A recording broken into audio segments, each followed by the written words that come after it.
In 1258, the grandson of Genghis Khan conquered Baghdad. The Mongol Empire now controlled the ancient lands of Sumer and Babylon. And here is what nobody talks about. The Mongols worshipped Tengri, a supreme sky god served by 99 celestial spirits divided into light and darkness. The civilization buried beneath their feet had worshipped Anunnaki, sky gods who ruled through a divine assembly and created humanity from blood and clay. Same structure, some 4,000 kilometers apart. This connection has never been explored until now. To understand what the Mongols found, you first need to understand what they already believed. Long before Genghis Khan united the steppe tribes, the people of Central Asia followed a spiritual tradition called Tengrism. This was no minor folk religion. Tengrism served as the state religion of the Mongol Empire, the Gokturk Khanate, the Xiongnu Confederacy, and dozens of other steppe civilizations stretching back thousands of years. At its center stood Tengri, the eternal blue sky, the supreme deity who governed all existence on Earth, determining the fate of individuals and entire nations alike. The oldest written record of Tengri worship survives on stone monuments in the Orkhon Valley of central Mongolia. These inscriptions were carved in the early 8th century and discovered by Russian explorers in 1889. A Danish philologist named Wilhelm Thompson cracked the Old Turkic script in 1893. What he found carved into those weathered stones was a dramatic history that opened with a cosmic blueprint. The inscriptions briefly state that when the blue sky above and the brown earth beneath arose, between the two mankind was created. This is not a casual mention. It is a foundational cosmology built on three elements: a sky father above, an earth mother below, and humanity fashioned between them. Tengri presided over the heavens, the earth goddess Atujen held the world below, and between these two cosmic forces, human beings came into existence. Mongolian shamans known as Bu served as intermediaries between the human and divine realms. In later centuries, this system would be recorded as a highly structured pantheon of 99 celestial spirits called Tengri, divided into 55 benevolent white spirits and 44 malevolent black spirits. This was not a vague spiritual feeling. It was a structured hierarchical theology with numbered divine beings sorted into factions of light and darkness. And then there was Erlik. In Mongol and Turkic tradition, Erlik was a figure of tremendous importance. Some accounts describe him as a co-creator of humanity whose pride caused his downfall. He was cast out of the upper world and condemned to rule the realm of the dead beneath the earth. A powerful being who helped create mankind, then fell from grace and was banished to an underworld kingdom. That pattern should sound familiar. Now shift your attention 4,000 kilometers to the southwest, to the floodplains between the Tigris and Euphrates rivers, to ancient Sumer, Akkad, and Babylon. Here, carved into clay tablets in cuneiform script, a different civilization recorded a strikingly similar story. The Anunnaki were a group of deities worshipped by the Sumerians, Akkadians, Assyrians, and Babylonians for over 3,000 years. The name itself in Sumerian roughly translates to princely seed. These gods were the descendants of two primordial forces: An, the god of the heavens; Ki, the goddess of the earth. From the union of sky and earth came the Anunnaki, and their primary function, according to the earliest Sumerian texts, was to decree the fates of humanity. The Anunnaki operated through an assembly of the gods, a divine council where decisions affecting heaven and earth were debated and determined. Below the Anunnaki in rank stood the Igigi, a lesser class of gods who performed the hard labour of maintaining creation. They dug canals, they tilled fields, they kept the cosmic machinery running. And according to the Atrahasis epic, a text dating to roughly 1700 BCE, the Igigi eventually rebelled. After 3,600 years of exhausting work, they burned their tools, they surrounded the dwelling of Enlil, the chief god. They refused to continue. The divine labour strike forced a radical solution. Humanity was created from clay mixed with the blood of a slaughtered god, specifically to replace the Igigi as a servant species. Human beings were designed to bear the yoke so the gods could rest. 7 clay tablets now housed in the British Museum in London tell this story in its fullest form. These are the tablets of the Enuma Elish, the Babylonian creation epic. Visitors to the museum walk past them every day, most unaware of what the ancient script contains. The narrative describes a cosmic war. The god Marduk battled the primordial sea goddess Tiamat. He split her body in two, half became the sky, half became the earth. The defeated General Kingu was executed, and his blood was used to fashion the first humans. The physical world, according to this text, was built from the corpse of a fallen god, and humanity was manufactured from the blood of a war criminal. Two belief systems, two opposite ends of the Asian continent. No documented contact between them for thousands of years, and yet the structural parallels are impossible to ignore. Both systems place a sky father above and an earth mother below. Both describe humanity as created between these two forces.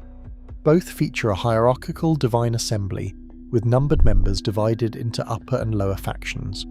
Both include a powerful being who helped shape creation, but was cast down to rule an underworld. Both describe humans as formed from earthly material for purposes determined by the gods. While mainstream scholarship treats these as entirely isolated phenomena due to the massive gaps in time and geography, looking at them through the lens of comparative mythology reveals an astonishing structural alignment. But here is where the story takes its sharpest turn. In the 13th century, one civilization physically conquered the other. The Mongol Empire, the largest contiguous land empire in human history, did not just raid Mesopotamia. They occupied it. They administered it. They built a government on top of the very soil where cuneiform tablets had been buried for millennia. Hulegu Khan, grandson of Genghis Khan, invaded the Abbasid realm toward the end of 1257. Baghdad fell after a brief siege in February of 1258. The destruction was catastrophic. Arabic historians remembered the event not merely as a military conquest, but as a moment of profound civilizational rupture. Libraries were destroyed, scholars were killed. The Tigris River reportedly ran black with ink from the manuscripts thrown into its waters. But the destruction narrative is incomplete. Within a few decades of the 1258 sacking, Baghdad witnessed a remarkable cultural and intellectual recovery. The resilience of institutions like madrasas, combined with patronage from a newly established Persianized elite, allowed Baghdad to regain a prominent role within the broader intellectual networks of the Ilkhanate. Many of the library collections actually survived the conquest. The Mongols were destroyers, yes, but they were also collectors. The Ilkhanate, the Mongol successor state that governed Persia and Mesopotamia, now sat atop the ancient lands of Sumer and Babylon. The ruins of Nineveh, the crumbling ziggurats of Ur, the buried libraries of Ashurbanipal, all of this fell within Mongol borders, and the Mongols, unlike many conquerors, were remarkably open to foreign knowledge. One of the most striking features of the Mongol Empire was its policy of religious freedom. Conquered peoples were allowed to keep their beliefs as long as they remained politically loyal. The merging of peoples and cultures from conquered territories created an environment where Muslims, Christians, Buddhists, and practitioners of traditional Mongol religion lived and worked side by side. Knowledge flowed freely along trade routes that the Mongols secured and expanded. The Silk Road under Mongol rule experienced what historians call its golden age. The empire created an unprecedented degree of mobility throughout Eurasia, with people, ideas, and goods crossing vast geographical and cultural boundaries. Scholars, artisans, and merchants from varied backgrounds shared their expertise. The interaction between cultures led to the spread of knowledge in medicine, astronomy, mathematics, and history. The Mongol court employed translators fluent in Arabic, Persian, Chinese, Syriac, and Mongolian. Syriac held particular importance because of the Mongols' Nestorian Christian connections, and Syriac is a close linguistic relative of Akkadian, the very language used to write the Anunnaki texts. This brings us to the single most important document in this entire story, Jami al-Tawarikh, the Compendium of Chronicles. Written by Rashid al-Din Hamadani, a Persian Jewish physician who served as vizier to the Mongol Ilkhanate, this work has been called the First World History. Rashid al-Din began the project at the start of the 14th century, under commission from the Ilkhan ruler Ghazan.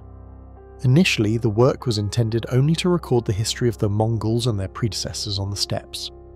Kazan wanted his people to retain a memory of their nomadic roots, but then Ghazan died.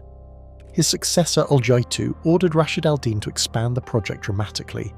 The new mandate was breathtaking in scope: create a universal history from Adam to the present day, covering every civilization the Mongols had encountered: Chinese history, Indian history, Frankish history, Persian history, biblical history, Turkic history, and the ancient history of the lands the Mongols now ruled, including Mesopotamia. The Compendium of Chronicles was produced in Tabriz, a city in modern-day Iran that had become one of the most cosmopolitan places on Earth. Texts in Latin, Arabic, Persian, Syriac, Mongolian, Chinese, and Sanskrit were available in its scriptoriums. The illustrations in the manuscript draw upon pre-Mongol Persian and Arabic texts, Chinese scrolls and the woodblock prints, and Byzantine religious manuscripts. This was not a provincial chronicle. This was a deliberate state-funded effort to gather and compare the origin stories of every known civilization under one roof. Think about what this means. Rashid al-Din's team had access to regional historical traditions preserved in Arabic and Persian. They may have even encountered lingering cultural folklore that mirrored ancient Mesopotamian themes. They had the Mongol oral tradition and the secret history of the Mongols, the oldest surviving literary work in any Mongolic language, written for the royal family shortly after the death of Genghis Khan in the 1227. They had Buddhist cosmologies, Indian creation accounts, biblical Genesis narratives, Chinese origin myths. The conditions for an unprecedented cross-cultural history project existed in 14th century Tabriz, showing that the Mongols were trying to map the human story long before the modern era. And here is the detail that should make every researcher sit up straight. The Jami al-Tawarik was originally composed in 3 volumes. The first covered the Mongols and Turkic peoples. The second covered the world histories Oljaitu had commissioned. The third volume was a comprehensive geography of the known world.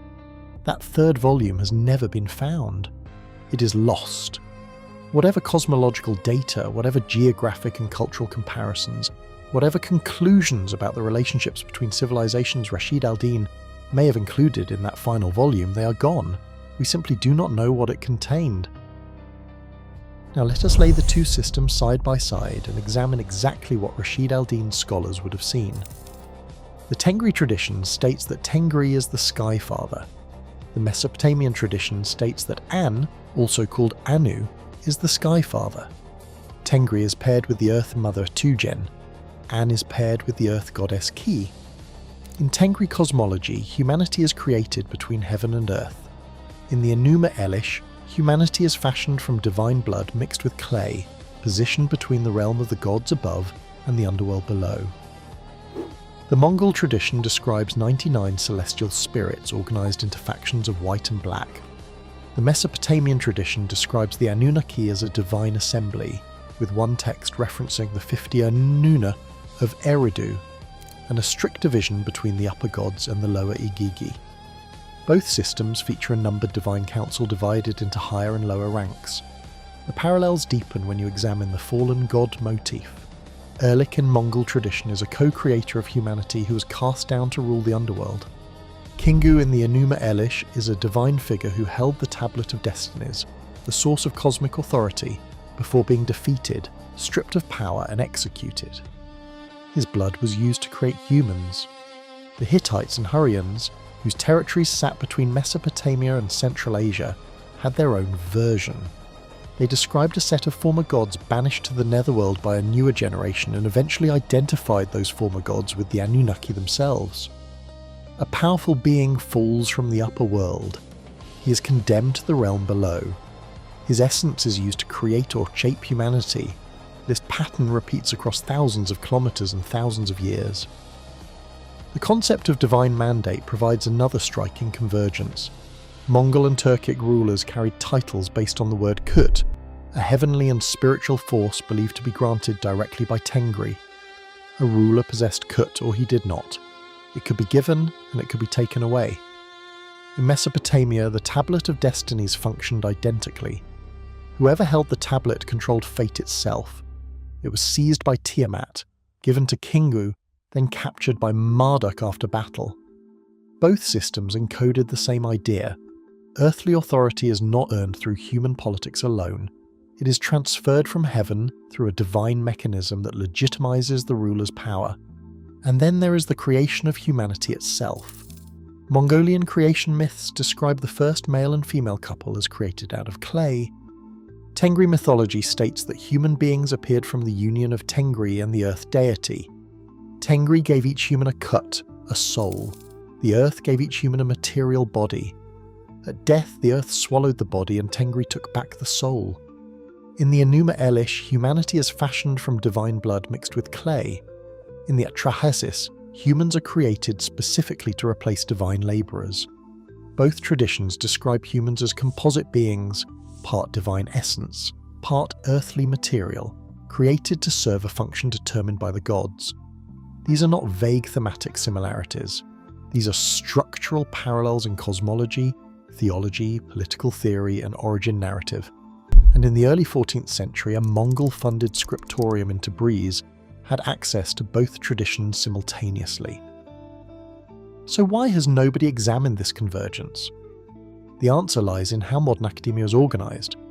Assyriology, the study of ancient Mesopotamia, and Central Asian studies operate in completely separate institutional silos. They use different source languages, they publish in different journals, they attend different conferences. A scholar who spends 30 years mastering Akkadian cuneiform is unlikely to also read old Turkic inscriptions. A specialist in Mongol shamanism is unlikely to study Babylonian temple rituals. The convergence point, the Ilkhanate, falls directly between these two academic worlds, and so it remains unstudied. The original pre-Buddhist Tengri cosmology, the version that would have been current when the Mongols conquered Mesopotamia, exists today only in fragments. The Orkhon inscriptions, scattered shamanic invocations preserved orally in northern Mongolia around Lake Kovsgol, oblique references in the secret history of the Mongols. The Buddhist-influenced creation myths that survive from Mongolia date from the 17th century, long after the original Tengris theology had been overlaid and transformed. Unlike organised religions with temples and codified scriptures, Tengrism developed through oral tradition and daily life. It guided how people travelled, governed tribes, respected nature, and understood destiny. But much of its original theological content was never written down, and what was written down was largely destroyed during centuries of Lamaist Buddhist expansion. Meanwhile, thousands of cuneiform tablets from the very Mesopotamian sites the Mongols controlled remain untranslated in museum storage rooms worldwide. Even within Assyriology, a comprehensive study of the term Anuna, the collective name for these gods is still lacking, according to the University of Pennsylvania's own Ancient Mesopotamian Gods and Goddesses project. We do not fully understand the Anunnaki even within their own tradition. We have certainly never compared them systematically to the Tngri of the Mongolian sky. Scholars have compared Tengri to the Indo-European sky god Daios. They have noted that the structure of reconstructed Proto-Indo-European religion is closer to that of the early Turks than to the religion of any Near Eastern or Mediterranean civilization. But this comparison skips over an obvious candidate. Anu, the Mesopotamian skyfather whose children, the Anunnaki, decreed the fates of humanity from a divine assembly. Academics compare Tengri to Zeus and Jupiter. They do not compare Tengri to Anu. And yet the Mongol Empire physically occupied the land of Anu for over a century. Somewhere in the vaults of the British Museum sit the same Enuma Elish tablets that Babylonian priests chanted 3,000 years ago. In the Orkhon Valley of Mongolia stand stone monuments carved with the name of a sky god whose worshippers once ruled the largest contiguous empire in human history. For a brief, violent, extraordinary century, the people who prayed to Tengri occupied the land where the Anunnaki were born. They commissioned a world history. They gathered scholars who could read Arabic, Persian, Syriac, Mongolian, Chinese, and Sanskrit. They compared origin stories from every civilization they had conquered, and whatever conclusions they reached were written in a volume that no longer exists. The tablets survive, the inscriptions survive. The question is whether anyone will ever read them side by side and recognize what the Mongols may have understood 8 centuries ago. 2 sky gods, 2 divine assemblies, 2 fallen beings, 2 servant species moulded from the earth, separated by 4,000 kilometers of steppe and desert, yet telling the same story in different languages. The records are waiting. They have been waiting for a very long time.